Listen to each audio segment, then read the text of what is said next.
Hi everyone, I am super excited to share you my tips. I have collected over 15 years of traveling solo as a girl, and I am really excited to just tell you all my precautious tips to traveling safe but also still having fun and getting most of your trips. I was the girl who was going with backpack for several months without the internet, to hitchhiking through South America, traveling solo basically all around the world, in Morocco, Africa, Asia. I lived by the motto, I'm afraid to be afraid. And believe me, I did all crazy things, from the hitchhiking, doing couch surfing, sleeping outside, and doing all the crazy things I don't think that majority of people can ever imagine. Even myself, I was going to really dangerous places like where 2 meters tall men were afraid to go, and I was just like going happily, smiling there, and nothing has happened to me. Of course, that nothing has happened to me doesn't mean that nothing could have happened potentially. I would say that now I am a little bit older, I dare to say a little bit wiser, and I'm convinced that I have some couple of really good advices which can serve you very well when preparing for your next trip. So be aware of the danger, avoid it, but don't attract it. When I was traveling through Salvador and Nicaragua, people were often asking me, are you not afraid? And I was telling them, don't even ask me, because I don't even want to talk about it. I don't want to attract it to my reality. Now, for some people that might sound really spiritual and so on, but I just didn't want to talk about anything. I took all my tips, precaution tips. However, I didn't want to really be always complaining, oh, this country is so dangerous and so on. I just didn't want to attract any sort of negative vibration. So this piece of advice, be aware of the danger, but don't attract it. Means like be informed.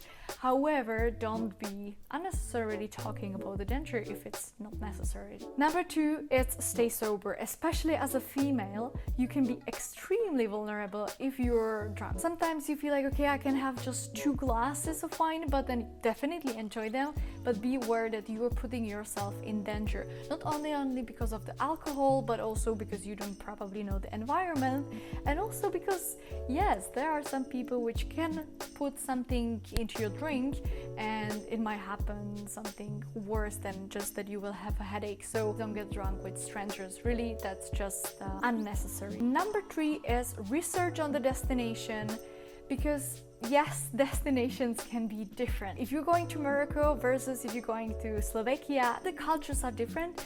And you can expect different things in Slovakia versus you can expect them in Morocco. For example, if you're a lonely girl, a solo traveler in Morocco, people just perceive you completely differently than if you're in Slovakia, which, let's say, it's more open-minded towards solo female traveler. So just try to, before you're going to some country, try to do some research about the religion, about how you should be dressed. Just try to get some sort of idea about how the country works. Number 4 is believe in your instinct, believe in your guts, and I think that if we're really listening to ourselves, then we can avoid a lot of dangerous situations. For example, if you're in some part of the city and then suddenly you feel like, I should not continue on this road, or I should rather take a taxi. It's difficult to explain, but for some reason you might feel like this is not a safe place to be, then immediately listen to this inner voice and get out of this place as soon as possible. Maybe nothing would have happened anyway. However, just listening to your inner voice and your intuition will help you and will give you more self-esteem as well. So I always believed.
life and happy. Not only traveling during the day, but also avoiding in general all the dark and some isolated areas is very important, and this can be also during the day. It's always good to be more informed because that way you can avoid going to such a place, but if you already are there and you feel like something is odd, then just leave the place as soon as possible.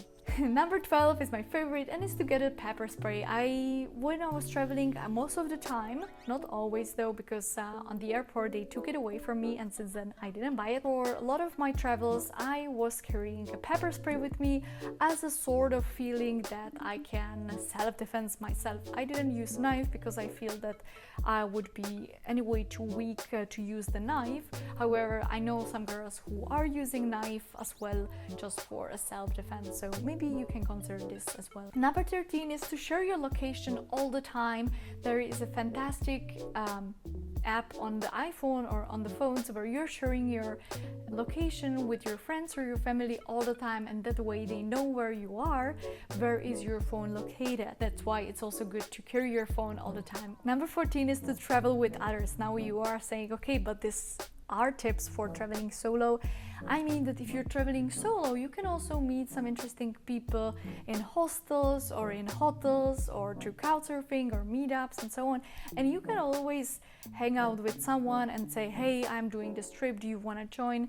And there are so many people who would be really happy to join you, because if you're traveling with someone you can have more fun, but it's not for everyone. Anyway, if you feel like it would be safer, then you can always travel with someone. If you are afraid to even start the journey alone, then you can always search for someone on the Facebook groups. I see there are so many Facebook groups for women traveling solo and searching buddy for some upcoming trips. Number 15 is pack light. And now I mean, when you're having a backpack and the backpack is, let's say, smaller and lighter, then you can be more flexible where you go and where so on. So let's say in the worst possible scenario, when someone would like to harass you, you are able to run away and you still carrying the most important stuff with you. Whereas if you had 5 different suitcases, then it's quite difficult to leave them there and so on. So I understand that for different purposes of trips, you might use suitcases, for different ones you might use backpacks, but in general, if you pack smart and light, it's just quite easier and I would say also in some cases safer. The point number 16 is train self-defense. Now you can go for Krav Maga or Karate or what courses tailored for self-defense.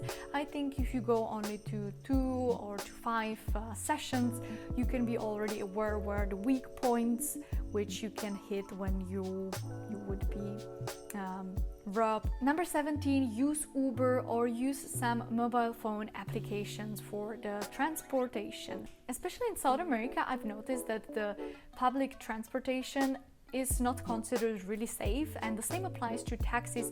So I always recommend using some apps which tracks the driver and which also tracks your location. Number 18, we talked a lot about like travel safe in sense of criminality, but staying healthy and eating good food is equally important. And I understand that often we really want to save money or we want to try some local cuisine. However, staying healthy and trying to stay healthy and avoid some really bad food is so important for this good experience from the travels, for our wallet and for overall experience. So try to be more mindful about what you eat, or at least try to hydrate yourself as much as possible, especially if you're going to some exotic places where you're sweating a lot. Then try to have a bottle of water always with you. Number 19, it's be friendly but be cautious. Try to be open-minded, try to be friendly. However, don't believe strangers too quickly. Sometimes people might appear really friendly and really helpful, and then they expect something from you, or they even have worse intentions. Try to always be polite, be respectful, but try to stay a little bit away from strangers and give them time to show you if they are worth trusting. Number 20 is use social media with caution, and there are a lot of numerous cases where some people shared where they are and then some other people waited for them. I would say this happens especially to some superstars and some really famous persons. However, the same can apply to you if you are too much informative about where you are, what you're doing and so on. I think too much information is rather harmful than really helpful. Number 21 is to learn basic phrases when you're traveling, and this can really help you to navigate yourself and to also get like better experience and contact with locals.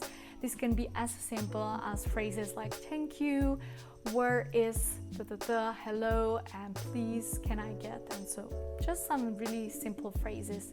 Usually you can learn 10 phrases just on the way to the destination and you can easily get by.